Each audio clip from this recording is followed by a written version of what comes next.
Hello, everyone. Welcome. We will start in a couple of minutes. In the meantime, if you can go ahead and type into the chat if you are having a watch party, and if you are having a watch party, how many people are with you. And if you would like, we would love for you to also type in what you're having for lunch for your Case Manager of the Year Award Luncheon. And again, we will start at 12:05.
Again, for those who just joined us, we will be starting in a couple of minutes.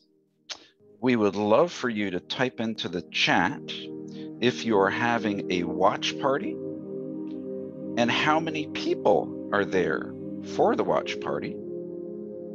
And in addition to that, if you'd like to share what you're having for your Case Manager of the Year luncheon. Usually we're all having the same food, and hopefully next year we will, because we'll be together. But as you sit in front of your computer, just let us know.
Well, I was just about to type in Christine Crossley wins for best lunch. Brisket grilled cheese sounds amazing.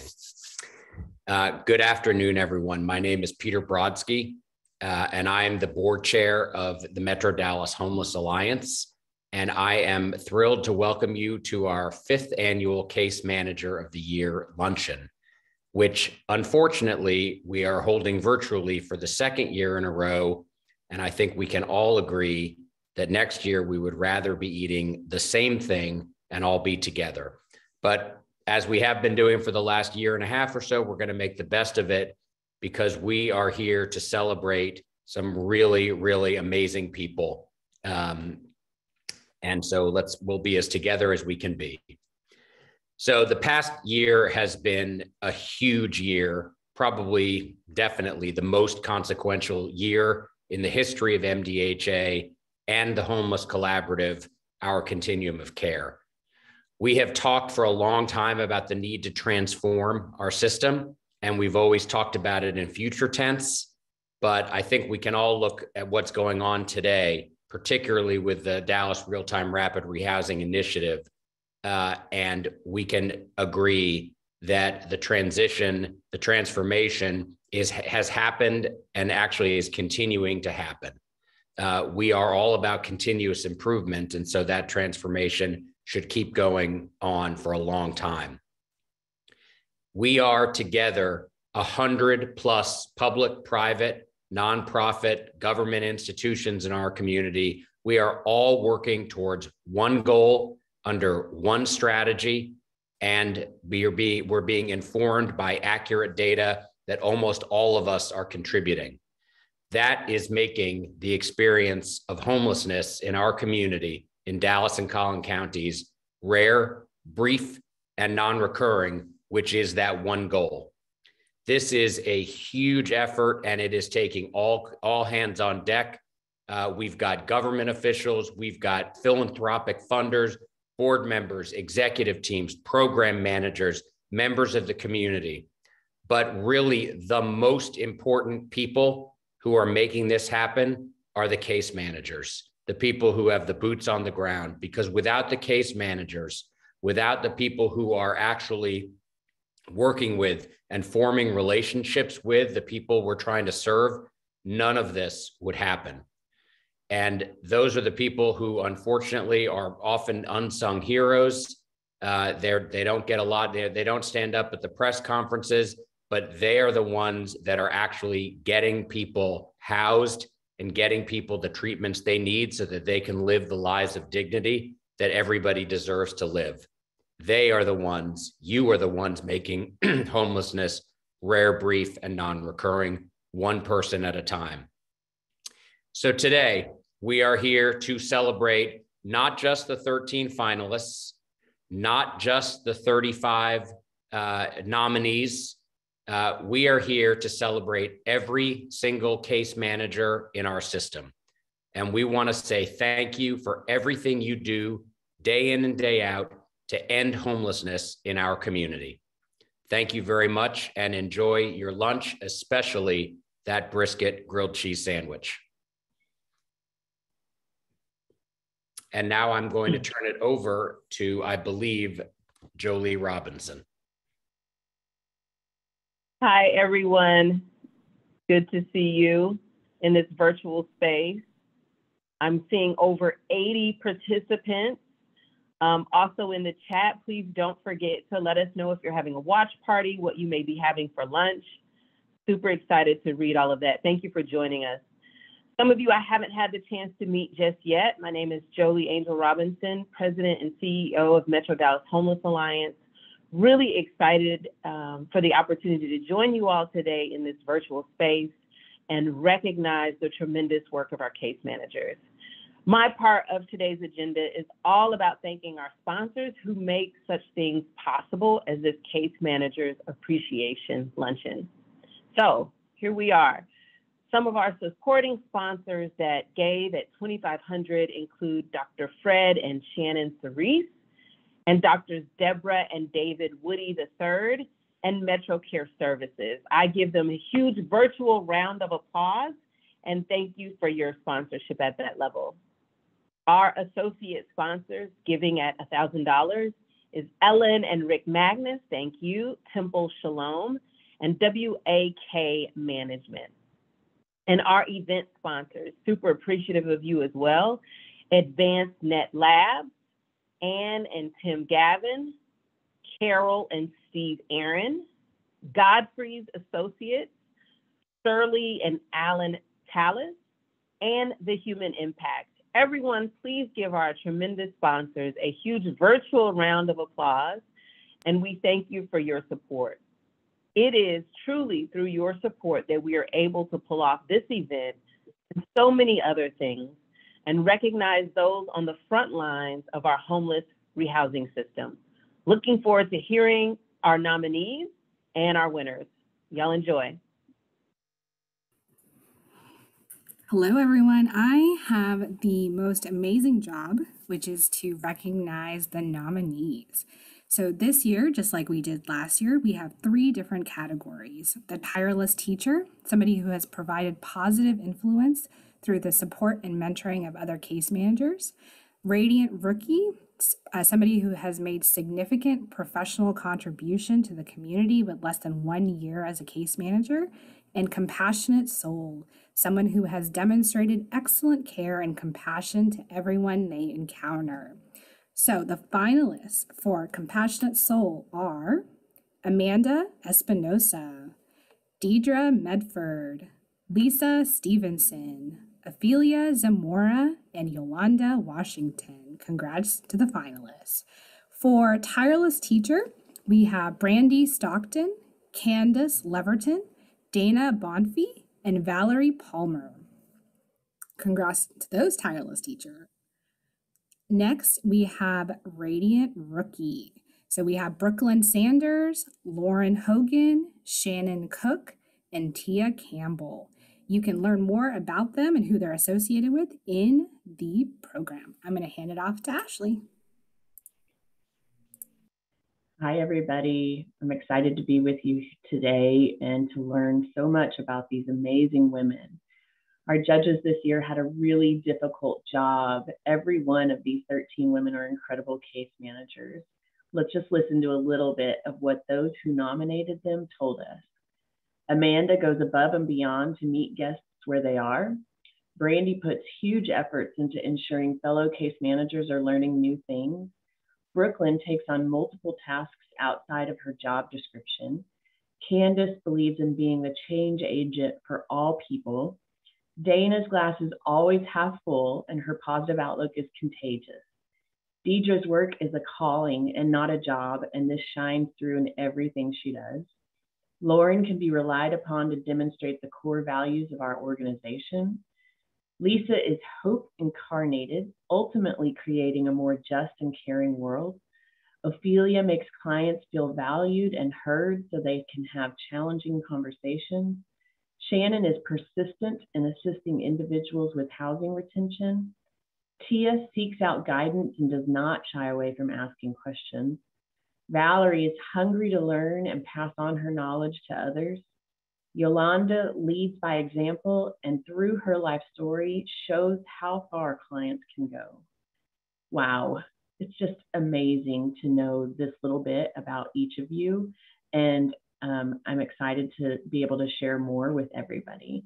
We're so lucky to have such servant leaders in our homeless rehousing system.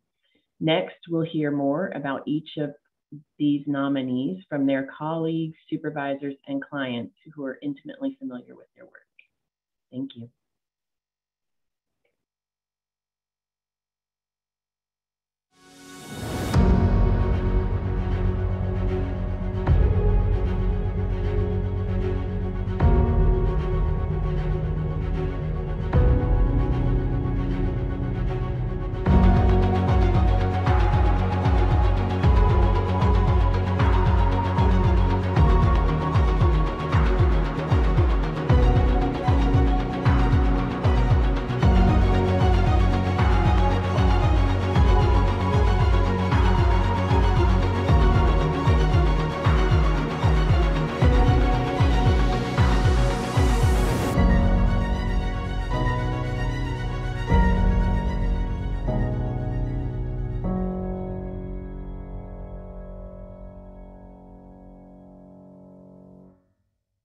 Ophelia really helped me because at that particular point in my life, I was suicidal.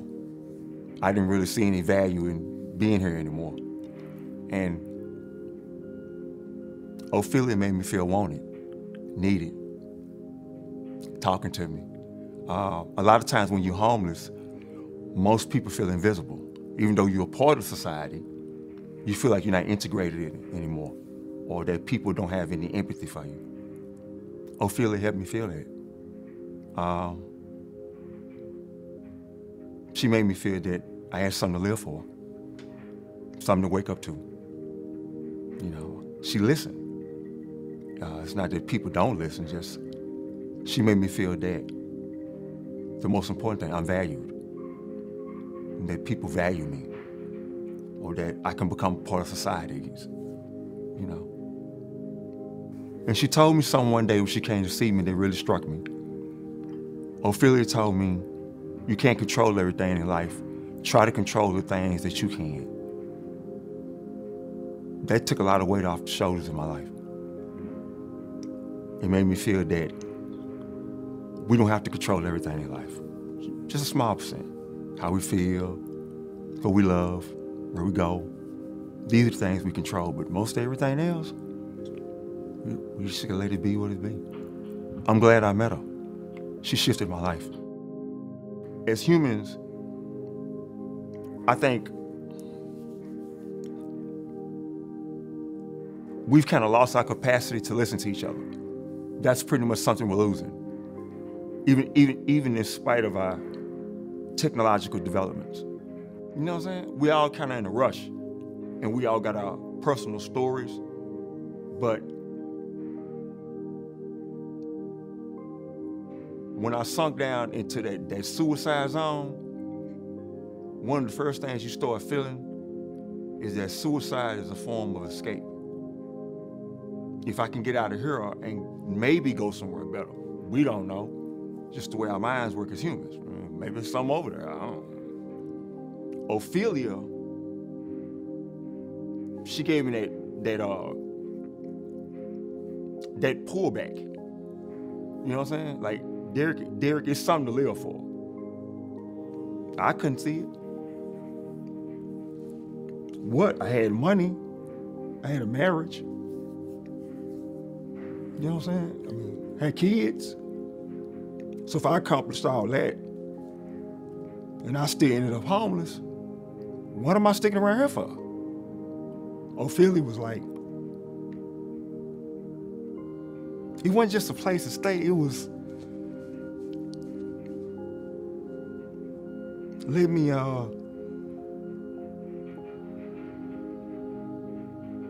help you.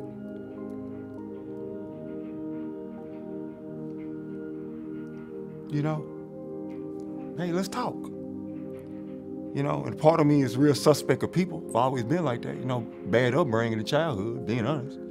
Ophelia was like, it's all right to be vulnerable. It's all right to talk about it. It's all right to say, as a human,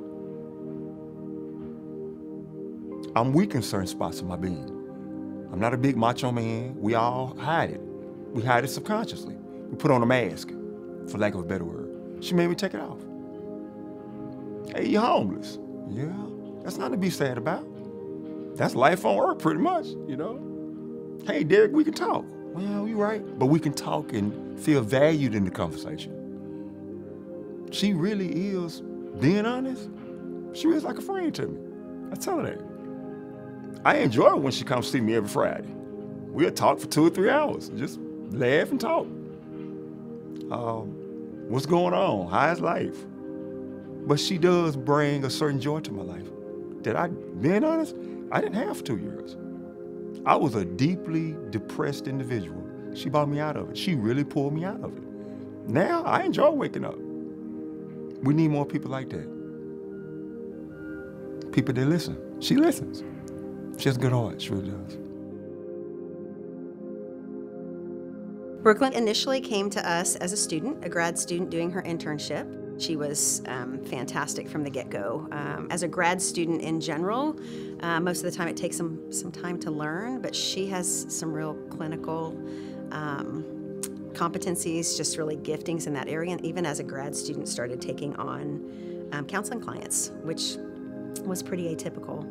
But specifically, I can think of, we have this one young man that we served, and I've just never seen her, never seen a case manager fight so hard for a young man who was basically kicked out of his home when he came out as in the LGBT community and had nowhere to go. And so she's kind of seen him through being in our program several times to placing him in 3 other programs and continuing to follow him through that. So just kind of the tenacity that she had to, it's not like he's out our doors and we stop, serving him, but just continuing to keep up with him. He continues to keep up with her. And just, I think that's just a gift, for someone to be able to, that aftercare, but doing it because she wants to do it and has a connection with him. And so I think that's one of the things that stands out to me. Valerie Palmer, she is kind of the person that taught me so much because she has so much grit about her, is really what it is. When I started, she would tell me the right questions to ask. I was really always kind of asking the questions, the broad questions, and Valerie can really I shared an office with her, so she told me, like, Marissa, you're asking these questions, like, what can I do for you? But what you need to ask is, how can I end your homelessness? Because those two questions have a world of different answers. And she was the one that encouraged me and kind of saw my strengths right away, which is just to be very inquisitive. I really try to listen to the client. And Valerie quickly picked up on my strengths, and instead of trying to show me this huge world, she used those strengths that she saw in me to better help the client. And without her help, I wouldn't still be in this population, I think, because it was very overwhelming in the beginning for me. Basically, you just know you're with a pro. So, because not only does she have the professional experience, she has a lived experience. She knows what it's like to have to scrape the bottom of your soul to pick yourself up. Yeah, so I moved to Dallas after getting married and had been intentionally looking for a job that was serving youth, which is why I ended up at City House. And then Dana was already there. The case manager before had ended up leaving, and so that's how I met Dana. She wouldn't leave a rock unturned. Every single thing that she could do for a client, she would try and exhaust all resources before, trying to see what else could be done. I mean, there was no lengths she wouldn't go for her clients. I mean, there were times where we would have a child who was suicidal, so we'd have to get them assessed, and that would take a really long day away from her, but she did it. I mean, she would do it graciously too. I mean, because knowing, yes, it's like, man, I have to now work, 15 hours, 16-hour day. She wouldn't even think about it that way. She would only ever think about, man, how is this client going to be, and hoping that this client would get the help that they needed. I mean, that's the kind of thing that she would look at. She wouldn't look at the negative part of it, of like, woe is me kind of thing, but where is her client? How can she be there for her client? When I came to Dallas, I ended up having a heart attack and going to Parkland. And then I just told them that I didn't have anywhere to stay. So they sent me to the bridge. I was there, but it was like in the late evening. I met her the next day. I was feeling really down, but she lifted me up because she said everybody go through things, everybody has something. And that cheered me up, not feeling bad and, about being homeless, because I had never been homeless before. So I didn't know what to expect or whatever. And going through stress and worried about the fear of my family, my sister that did that, and then she started threatening me and stuff, worried about that. She talked me into caring about myself and to love myself. Because if I don't love myself, what's the use of getting housing? Yes, I'm homeless, but I still got to have more, uplifting on myself, because, and if it hadn't have been for her, I don't know where I would be today. One thing I like about Amanda is that when I'm going through hard times or feeling down, feeling depressed or whatever, and I like it because she has an open door policy. You don't have to just have an appointment to see her. If she got time, she will open up the doors and she will listen. She don't say, well, you need to do this, you need to do that, but she listening to you and then give you the suggestion that she thinks the best for you. Like, I've had a stroke since I was at the bridge, and I thought that I was gonna lose my bed because I was in the hospital.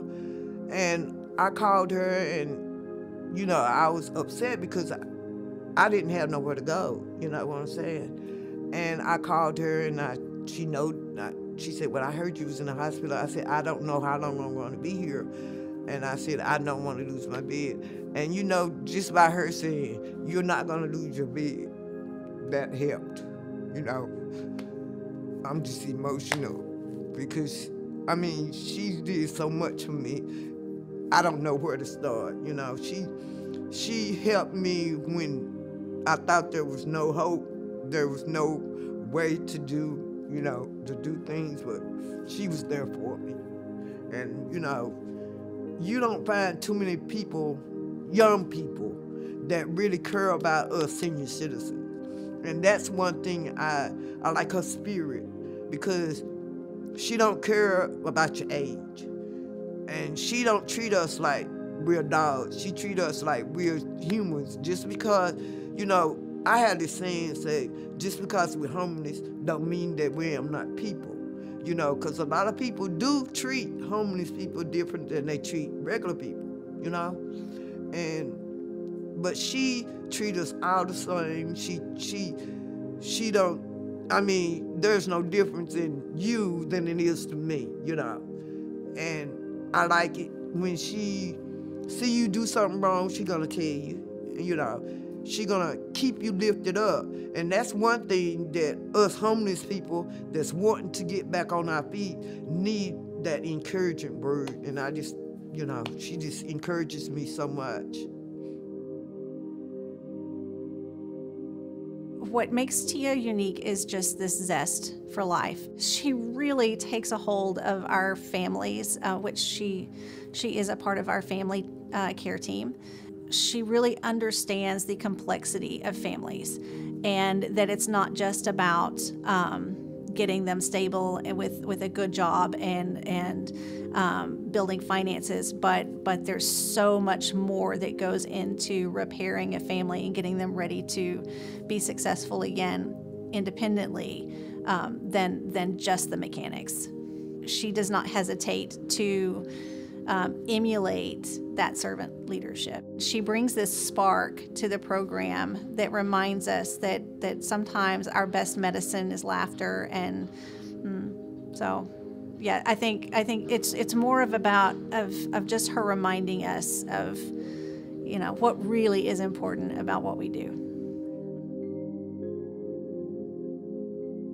I met Lisa, several years ago in 2015. She was working at another organization, and they had a rapid rehousing program that they were ending. And we kind of took over their program and brought her on board, and she has been amazing. She's such a compassionate person, and she wants well for everyone. And she's really the rock on our team. Lisa goes above and beyond for everyone. Even with other agencies, case managers call on her to ask her for resources, for support, or for how they may be able to address a participant in a better way. And people know her in the community that she is always willing to help. And it's not about competition for her, because we're all working for the same goal. And she just has that great innate ability to be able to walk in a room and get someone's attention, letting them know, I'm here to support you and to change lives. Candace she was extremely supportive and still is, and that's one of the reasons why I love working with her and having her as my team lead. I come to Candace for a variety of things every once in a while when I'm stuck or I don't know what move to make next. But we were actually meeting with a client of mine together, just because I needed some support. I am not as stern as I should be at times in regards to holding clients accountable for what they can do, because they're capable of so much. It's hard to balance that grace and accountability. So that's one of the reasons why I come to Candace, and she was able to provide that sternness to make sure that the client knew you are accountable for this and you are able to do this. We're here to support you in any way that we can, but we know that you can do better. So her coming in with me to talk to this client to kind of get that through, it always sticks with me whenever she's able to do that with me. But it also leaves an imprint on me, on how I can move forward and strive for that level of experience, I guess. Brandy actually came on and we were colleagues at first.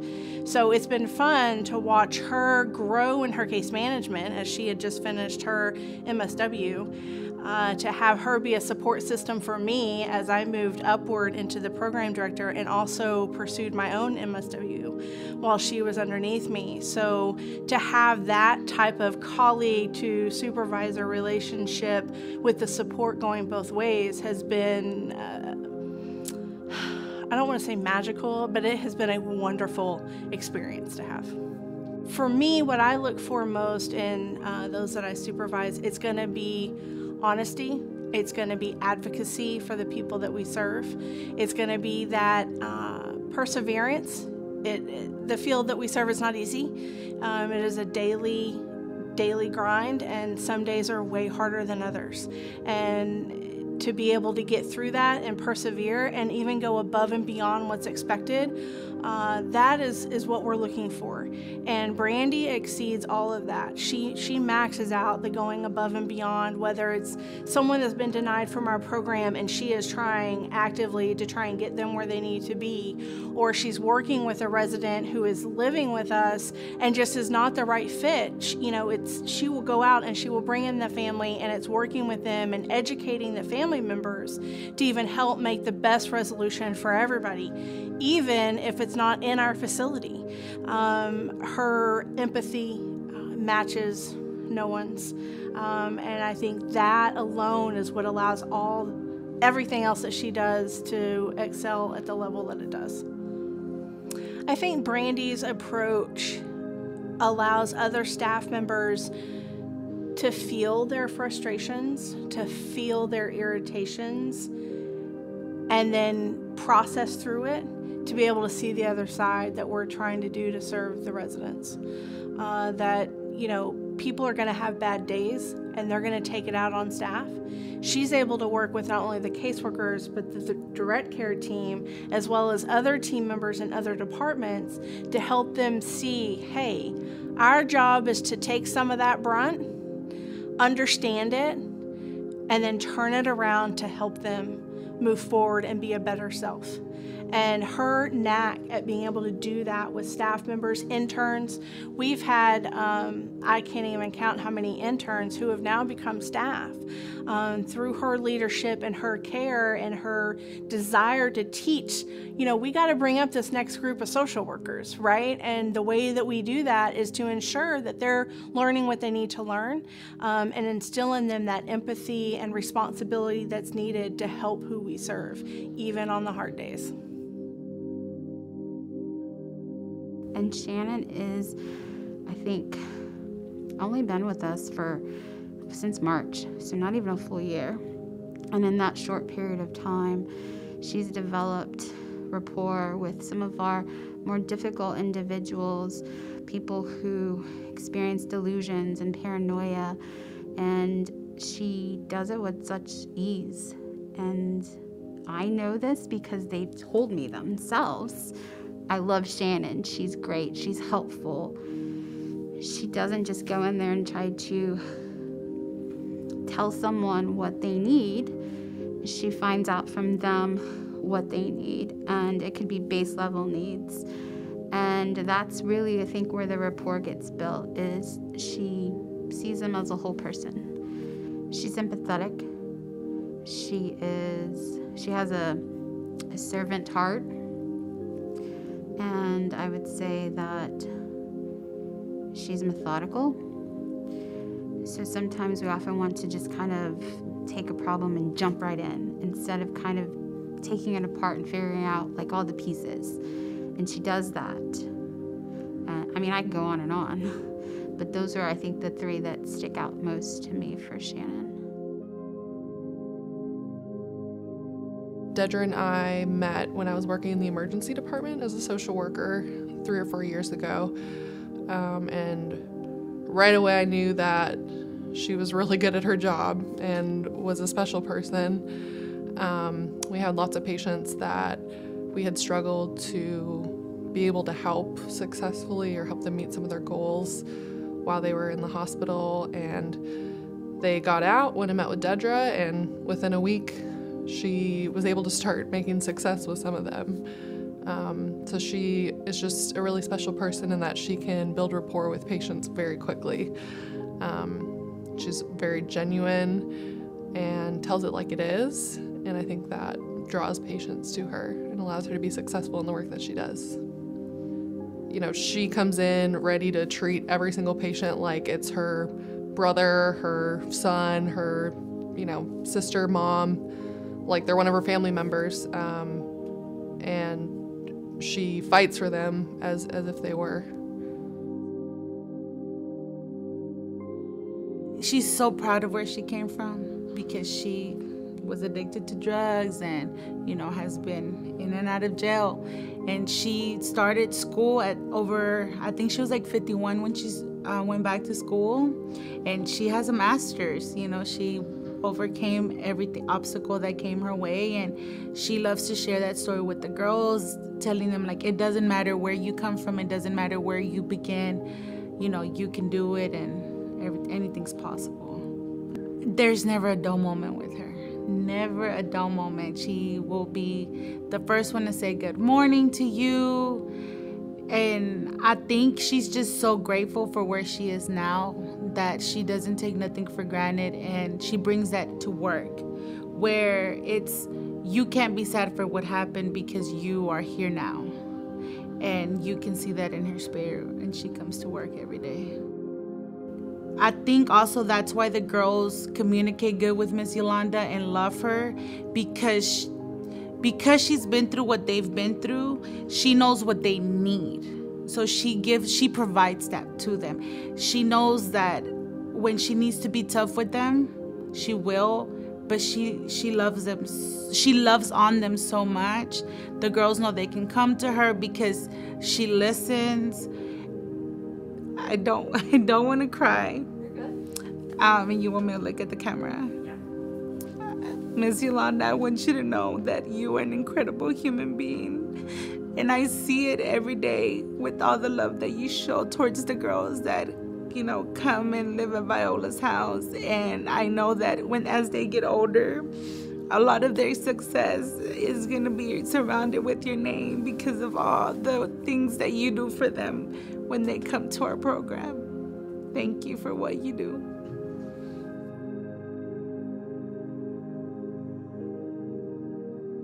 I was recently homeless, you know what I'm saying? And I went to a homeless shelter, Austin Street, and it's there where I met Miss Lauren. She said, well, I'm gonna put you in rotation for housing. So I was like, okay, and I left, and about a week or two later, bam, she called me out for housing. And she didn't just get me any kind of housing. I'm in some really nice apartments, nice neighborhood. Man, I'm indebted to this woman. She's a case manager to me that's not afraid to get out in the fields. She really helps her clients. She cares about them, you know what I'm saying? Because, hey man, ain't nobody never did what she did for me. She wouldn't, and actually stood up for me. And that meant a lot to me. So, if I'm here for her, to support her on the case manager, she deserves it. Because everybody that go to her, she treat them nice, with respect, kindness. But she takes them through the processes that they need to go through in order to receive housing. She explained to them, with ease, and, to let them know that how the process go, make sure they understand it, in other words. So, man, this woman is amazing, She is, she really is. And when I got my apartment, big old me, I cried, you know what I'm saying? So I was happy, you know what I'm saying? So it touched me to that degree. And I like I said, I'm indebted to Miss Laura, and I might go by there and see her today.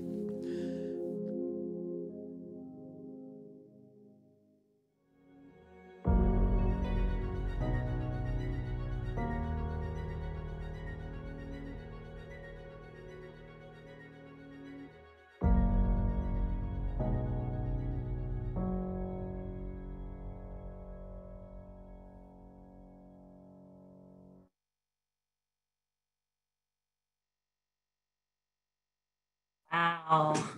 Hi, friends.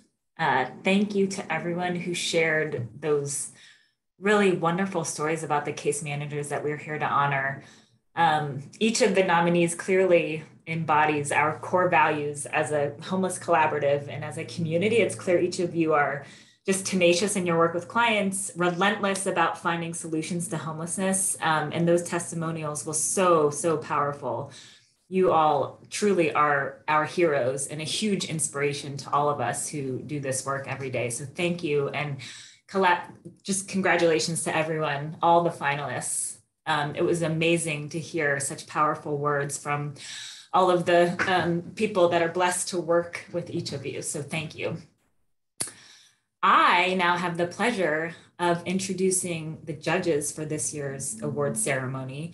We do not envy them. It is clear that this year they have some very hard choices to make because all the finalists are really top-notch.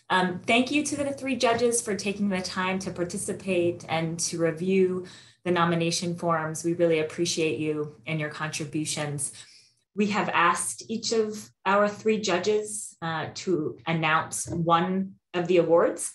So I'm going to introduce all three of them and the award that they're announcing and then hand it over. But first, I just wanted to share with you that each of the three winners will receive a commemorative plaque as well as a $500 check. And the other finalists and winners of the HMIS award will receive a certificate and a $50 check from us. This is really just a very small token of appreciation relative to the massive impact that it's clear all of you are making on the lives of so many individuals and families across Dallas and Collin counties. So this year, we have three judges presenting the awards. First is going to be the Tireless Teacher Award, which is presented by Dr. Hannah Leibovitz from the University of Texas at Arlington. Then we have the Radiant Rookie Award, which will be presented by Ashley McIver at the Communities Foundation of Texas, and then the Compassionate Soul Award presented by Dr. Leon Holloman, who is a member of the Homeless Collaborative Alliance Homeless Forum and participates on our independent review committee for the Continuum of Care. I am going to now pass it over to Dr. Leibovitz. Hi, thank you so much. So grateful to be here today. So I want to present this award to Valerie Palmer. The words that the people who nominated Valerie spoke about her were just so touching, so beautiful. Valerie's lived experience in this space clearly resonates with the people Valerie works with and the effort that Valerie can give to this job, which is not easy day in and day out. So thank you so much, Valerie, for the work that you do. And for everybody who's nominated. It really was not easy. We had to spend a long time on these. I can't speak for anybody else, but it took a lot. So thank you so much. And thank you, Valerie, for your work.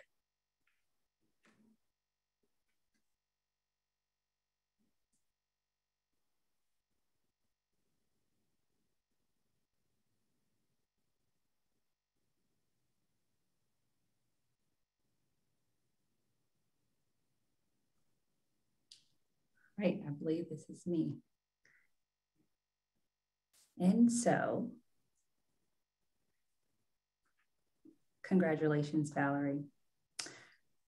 And so, the Case Manager of the Year Radiant Rookie Award goes to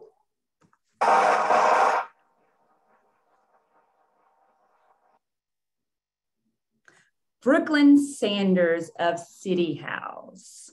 Congratulations, Brooklyn. Thank you so much for all you do and all you've done for our community. Job well done, award, much, much, much deserved. Congratulations.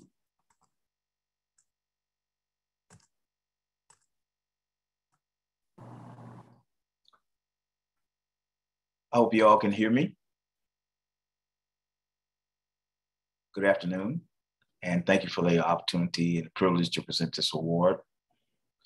I just wanted to say that compassionate soul is something that, having lived experience being a homeless person, I understand, I can relate to intimately.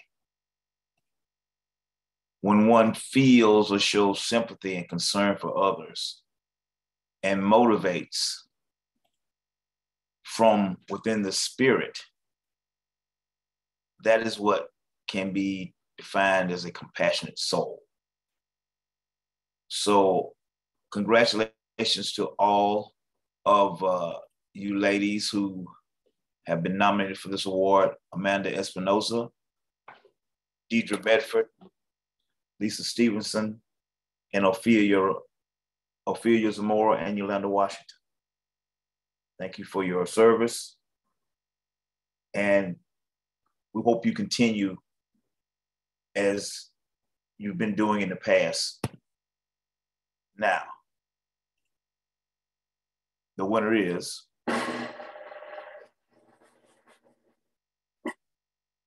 Mrs. Lisa Stevenson of the Housing Crisis Center.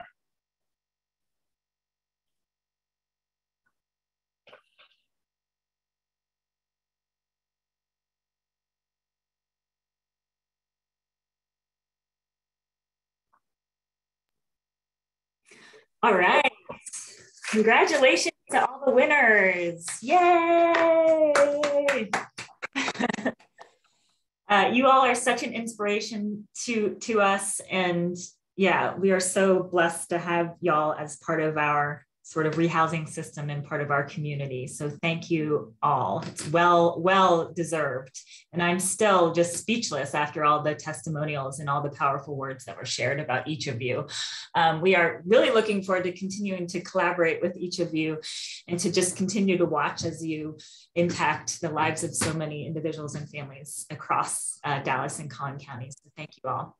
I am going to now pass it to Alex Espinosa, who is going to finish us out with the HMIS Awards. Good afternoon, everyone. Can everyone hear me? Yeah, I think so. It's such an honor for me presenting the HMIS Awards. This is my 5th year presenting it, and it makes me proud of the work that we have done, seeing from where we started and where we are today. Here we are today to present the HMIS Agency of the Year, and the winner is Austin Street Center. Austin Street has been one of the shelters that have been along with us all the way through the process, the system. They have an amazing data analyst who is also the data quality officer and the security officer who has been amazing, David Stocker. Your job is very, very good, recognized by MDHA and my HMIS team. We cannot thank Austin Street and David Stocker enough. Thank you very much and congratulations. And the excellent in HMIS user. And the prize goes to Dwayne Harry from 8th of Dallas. Dwayne has been also working for a long time with us and dealing with HMIS for many, many years, but he is the data quality officer at 8th of Dallas. He have run, I ran a report this morning for the last 12 months, and he has been active in HMIS 364 days. So, and 100% active time when he is logged in.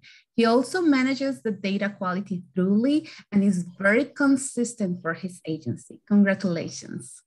Thank you.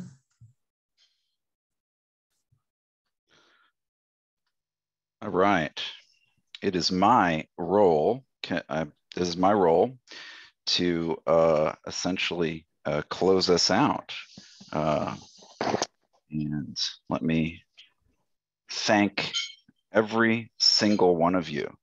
I'm really, really thankful to every single one of you for participating today. I'm really thankful to every single one of you for being with us today. I am not sure that I can actually be heard. While this was happening, we were going through a little bit of drama. Okay, you do hear me. Perfect. Yes, we do. Little bit of drama where my computer decided that the precise and best time to do updates would be during the video. So I'm thankful to my Lieutenant Iram Ali for behind the scenes, just stepping in, sending me a new invitation, making sure that I could get on. And so I want to thank everybody who was part of this. I want to thank all of our case managers. And I want to mention something really, really cool. We haven't done this in the past, but this year we have the Texas, Carl O. Sherman, who is a Texas state representative, introduced and passed resolutions, state resolutions, in honor of each of our winners. And so I just want to read a tiny bit from each one. And what will be happening is we will be getting these resolutions to you, signed by the representative with the plaque and the check that is coming your way, as no doubt was mentioned before. And so basically each one of them have a bunch of whereas, and it talks about each of them. So they have a special team at the legislature that actually personalizes these and writes them. And so each one essentially says, so here, resolved that Valerie Palmer be congratulated on her selection as a case manager of the year by the Metro Dallas Homeless Alliance, that she be extended sincere best wishes for her continued success in her important work.